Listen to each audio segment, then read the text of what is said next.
শৌলা পুরুষোত্তমপুর ঠাকুর অনুকূল চন্দ্রের মন্দিরে যে বার্ষিক উৎসবটা হয়, আমার আচার্যদেবের আশীর্বাদে সেই উৎসবটা 3টা মন্দির মিলে কাঁথিতে প্রভাত কুমার কলেজে মহকুমা উৎসব হচ্ছে। হ্যাঁ 18ই জানুয়ারি উৎসব, বাড়ির সবাই যাবেন।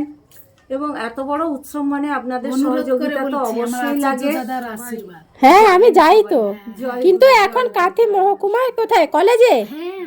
মানে আরো কাছাকাছি হয়ে গেল। মানুষের জন্য এত বড় ফাঁকা জায়গা নেওয়া হচ্ছে। হ্যাঁ 3টা মন্দির মিলে। হ্যাঁ, এবং অনেক উপযোজনা কেন্দ্র আছে। 3টে মন্দির আছে, হ্যাঁ মহকুমারে বলতে জানো। আরো অনেকগুলো মন্দির। মহকুমা উৎসব। হ্যাঁ মহকুমা। তখন আসি ও দিদি ইয়ে করে কিছু করে। জয় গুরু, জয় গুরু। জয় গুরু। ভালো থাকো। হ্যাঁ ভালো আছে। আর বাড়ি সবাই যাবে। নামটা বলো মা। খুব আমার শুভেন্দু ধারা, ভালো থাকে। আমার দাদার নামেই দিয়ে দাও। খুব ভালো থাকো তোমরা, খুব ভালো মানুষ তোমরা। ভালো মনে